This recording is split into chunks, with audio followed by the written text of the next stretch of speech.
8 marital tips के बाद कि वो कौन सी टिप्स ऐसी हैं जो आपके रिलेशनशिप को खूबसूरत बना सकती हैं। ये 10 चीज़ें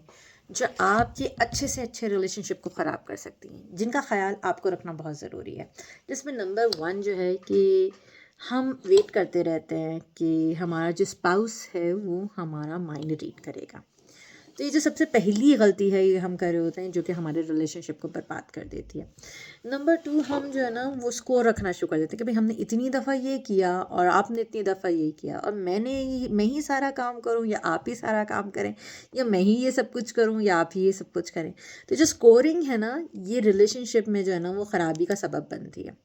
फिर उसके बाद जो थर्ड चीज़ है कि जब भी हमारे पास कोई हार्ड कन्वर्सेशन आ जाती है, जैसे कि related to finance, job, in laws, बच्चे, या कोई भी ऐसा वीक पॉइंट जो कि हमारे रिलेशनशिप में अभी तक जो है ना वो एक बहुत हार्ड कन्वर्सेशन का सबब रहा है, तो उस टॉपिक पे आने के बाद हम वो बात ना करें और हम चुप हो जाएं। ये एक ऐसा की पॉइंट है कि जो अच्छे से अच्छे रिलेशनशिप को जो है ना वो ख़राब कर देता है।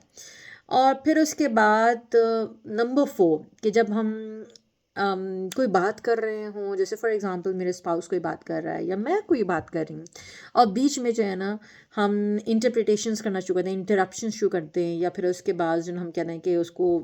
शट डाउन करें, लेट डाउन करें। ये सारी जो चीज़ होती है, उनकी फीलिंग्स को ना सुने ना समझें, ये भी जो है ना वो बहुत बड़ा कॉज होता है एक अच्छे से अच्छे रिलेशनशिप को जो है ना फौरी तौर पे गड्ढे में डालने वाला। कि आप जैसे जो है ना वो करते हैं, वो फौरी तौर पे जो है ना ये ऐसी बड़ी मिस्टेक है जो आपके अच्छे से अच्छे खूबसूरत से खूबसूरत रिलेशनशिप को बर्बाद कर देती है।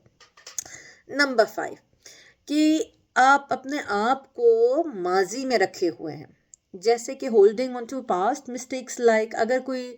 किसी से पुरानी गलती हो गई, कुछ हो गई, तो उसको हमने एक हथियार की तरीके से जो है ना, एक नेज़े की तरीके से ना, जब हमें मौका मिलता है जो है ना उसको चुभोना शुरू कर देते हैं, उसको वेपन की तरीके से यूज़ करना शुरू कर देते हैं। That is one of the biggest mistake in a relationship, जिसकी वजह से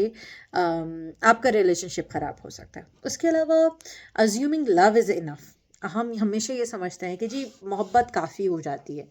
और ये सिर्फ ये नहीं बात कर रही हूँ मैं ख़वातीन के लिए, मैं मर्दों के लिए भी ये बात कर रही हूँ कि दोनों ये बात समझते हैं कि जी मोहब्बत काफ़ी है और मोहब्बत से गुजारा हो जाएगा। ट्रस्ट मी, मोहब्बत के लिए आपको पैसे की ज़रूरत नहीं होती, लेकिन हाँ, शादी गुजारने के लिए, ज़िंदगी गुजारने के लिए आपको पैसे की भी ज़रूरत होती है, आपको सेफ्टी की भी ज़रूरत होती है, आपको एफर्ट्स की भी ज़रूरत होती है, आपकी ग्रोथ को भी ज़रूरत होती है, ग्रोथ की भी ज़रूरत होती है। अगर आप वहीं पे आपका रिलेशनशिप रुका हुआ है, ग्रो नहीं कर रहा आपके साथ, तो वो स्टेगनेंट हो गया है। और जैसी वो स्टेगनेंसी बढ़ेगी तो आपका रिलेशनशिप जो है ना वो उसमें से बदबू आनी शुरू हो जाएगी, वो ख़राब होना शुरू हो जाएगा। तो never assume that love is enough. Number 7, using sarcasm as a weapon. So why I am saying this thing कि हम जब मजाक कर रहे होते हैं, इसी वजह से कहा जाता है कि जी मजाक लिमिट में रह के किया जाए। जब मजाक कर रहे होते हैं तो हमें समझते हैं कि ये तो मजाक ही है, लेकिन अनइंटेंशनली और इंटेंशनली हम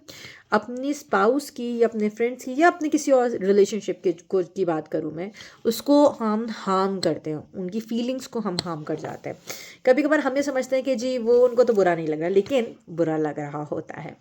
नहीं कहते, वो लोग नहीं कह पाते बहुत सारी दफ़ा, लेकिन मजाक को भी इसी अंदाज से कहना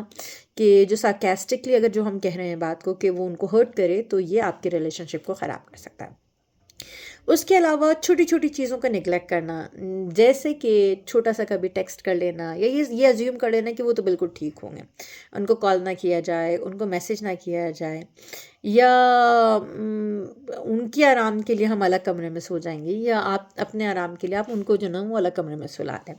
इस तरह की जो छोटी छोटी चीज़ों को, या उनकी छोटी छोटी जो ना वो जो ख़यालात होते हैं, जैसे कि उनके खाने का ख्याल करना, उनके कपड़ों का देखना। देखिए, वैसे तो इस्लाम ने तो औरत को जो ना वो बहुत सारी चीज़ों से आज़ाद किया है, लेकिन उसके बावजूद भी जो अल्लाह ताला ने कहा है ना कि जो छोटी छोटी चीज़ों का जो ख्याल है ना, ये इंसान की मोहब्बत को आगे बढ़ा देता है। कुछ नहीं तो एक कप चाय ही सही, एक कप कॉफ़ी ही सही, छोटा सा नाश्ता सही, थोड़ा सा खाना सही, एक शर्ट इस्त्री करना ही सही, ये थोड़े से एफर्ट अगर आप के डालने की वजह से आपका रिलेशनशिप एक अच्छा होता है, खूबसूरत बनता है,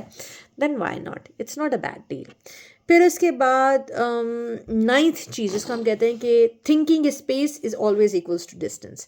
जब हम ये सोचना शुरू कर देते हैं कि जी हमें सोचने का के लिए थोड़ा सा वक्त चाहिए, हमें सोचने के लिए थोड़ा सा गैप चाहिए, so every one needs time, alone time, और मुझे मी टाइम चाहिए, अलोन टाइम चाहिए, तो वो उसमें जब हम करते हैं तो वहाँ पे डिस्टेंस आना शुरू हो जाता है। वाई डोंट आई थिंक कि जी मुझे जो मी टाइम चाहिए वो मेरे हस्बैंड के साथ भी हो सकता है, मैं अच्छे से स्पा में जा सकती हूँ, अच्छे से मसाज पार्लर में जा सकती हूँ, अच्छी से उनके साथ जो ना वो कॉफ़ी शॉप पे जाके जो है ना वो टाइम स्पेंड कर सकती हूँ। तो मैं अपने साथ अपनी कंपनी में कॉफ़ी जो ना वो इन्जॉय कर सकती हूँ। वो जो मी टाइम है उसके लिए मैं किसी और पर डिपेंड क्यों कर रही हूँ, या मैं उसको अकेले गुजार के अपनी रिलेशनशिप में डिस्टेंस तो नहीं लेकर आ रही। फिर उसके बाद आ जाता है कि last but not the least one, कि जब हम वेट करना शुरू कर देते हैं कि until it's bad to start working on it, तो फिर उसके बाद जो ना फिर हम उसके साथ काम करना शुरू करेंगे। सो स्ट्रॉन्ग कपल्स जो ना वो check in before things get very shaky, तो वो पहले से आ जाते हैं और पहले से कहते हैं कि जी, कुछ जब कपल्स आते हैं मेरे पास वो बहुत बहुत प्रायर जो है ना वो इन एडवांस जो है ना वो बुकिंग कराए होते हैं कि नहीं हमें पता है कि मसला भी शुरू हुआ है, हम नहीं चाहते कि मसला बढ़ जाए। I feel very happy for them कि वो अभी से इस मसले को जो ना 2-4 सेशंस में करके इस मसले को सॉल्व कर देंगे और फिर उनका रिलेशनशिप दोबारा से बहुत अच्छा हो जाएगा, बहुत खूबसूरत हो जाएगा। लेकिन कभी कभार इस तरीके से होता है कि वो मसले को इतना ज़्यादा ख़राब करके आते हैं, इतना ज़्यादा ख़राब करके हम लोगों के पास आते हैं कि वो 10-12 सेशंस पे भी जो है ना वो हम उनके मसले को सॉर्ट आउट नहीं कर पाते, फिक्स नहीं कर पाते। तो जो भी स्मार्ट कपल्स होते हैं, जो भी इंटेलिजेंट कपल्स होते हैं, स्ट्रॉन्ग कपल्स होते हैं, वो अर्ली डिटेक्शन करके कि उनके रिलेशनशिप में कहाँ इशू हो रहा है, और वो पहले ही डिसाइड कर लेते हैं और पहले ही either they will take some serious actions और they take some serious therapy sessions. तो बोथ केसेस में हम ये समझते हैं कि जी ज़रूरत पड़ जाती है। लेकिन अगर आप ये 10 चीज़ों को अवॉइड करेंगे तो यकीन माने कि काफ़ी हद तक आपके जो रिलेशनशिप के मसले मसाइल हैं वो दूर हो जाएंगे, क्योंकि ये चीज़ें इम्पॉर्टेंट हैं। अगर आपको लगता है कि ये वीडियो किसी और के काम भी आएगी और किसी और की हेल्प भी कर सकती है, मदद भी कर सकती है, so please do share that person and do tag that person also.